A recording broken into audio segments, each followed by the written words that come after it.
Aujourd'hui, je voulais parler. Je me posais des questions du genre qui suis-je, d'où viens-je, d'où est-ce que je viens. Donc, est-ce que on me définit souvent comme issu de l'immigration?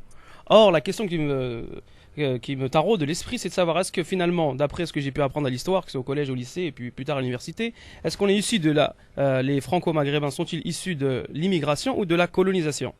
Donc j'ai pas la prétention d'avoir une réponse claire, nette et précise, mais je tends à pencher pour le fait qu'on soit issu de la colonisation. Pourquoi? Parce que finalement on est la conséquence de l'histoire, hein. On n'est pas tombé là comme ça par coïncidence. On est français, ça c'est sûr et certain, mais de quel type de français nous sommes? Est-ce qu'on est venu ici de notre plein gré ou bien on a subi certaines, on va dire, une stratégie politique qui trouve ses sources dans l'histoire, à savoir la colonisation. Donc, a priori, quand je regarde l'histoire de mes parents, par exemple, hein, ils sont pas nés, c'est-à-dire en Algérie, en se disant dès le plus jeune âge, bah tiens, on va aller vivre en France. Donc c'est leur construction de leur personnalité dans la société dans laquelle ils vivaient, voilà, qui a fait qu'ils ont été influencés, ils ont acquis un certain capital culturel, social, intellectuel, qui a fait que finalement ils sont venus s'installer et vivre en France. Et ils ont donné naissance à un enfant, donc moi-même.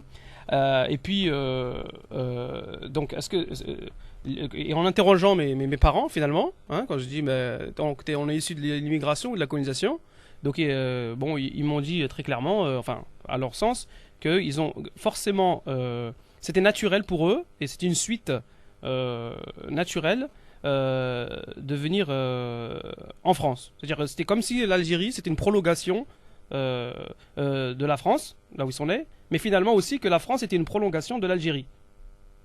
Donc, tout ça pour dire, pour arriver à me faire à l'idée que non seulement l'histoire nous révèle ce que nous sommes, à savoir pour le coup ici issu d'une politique et d'une stratégie colonisatrice, mais aussi que en tout état de cause, je vais pouvoir comprendre, en répondant à cette question, le monde dans lequel je vis aujourd'hui, les discours politiques qui nous sont balancés au visage, l'actualité n'est finalement qui est actualité certes, mais en fait ça date pas d'aujourd'hui, le fait de considérer ces Français avec des visages nord-africains ou africains comme ce qu'ils sont français, ils sont immigrés, troisième génération, quatrième génération, mais c'est des étrangers, puis en plus ils sont musulmans, puis non, ici on est judéo-chrétien. Donc ça va me permettre de comprendre qu'en fait le traitement, finalement, ce que je me dis, c'est que le traitement de l'islam aujourd'hui et des franco-maghrébins, eh ben, il est peut-être inspiré par la politique coloniale qui a débuté déjà il y a plusieurs siècles. Donc, en répondant à ces questions, c'est bien une chose, parce qu'après on va se dire, ouais, mais il faut pas voir que l'histoire, il faut voir de l'avant, et qu'est-ce que l'avenir? L'avenir, en fait, ce que je me dis, c'est que en prenant connaissance de l'histoire, c'est-à-dire, et on ne peut pas s'empêcher de conclure qu'on est issu de la politique coloniale. Quel serait l'avenir des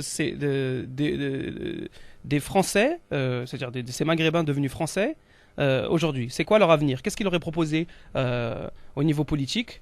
C'est quoi la vision? C'est-à-dire, est-ce qu'on va constamment être considéré comme des immigrés?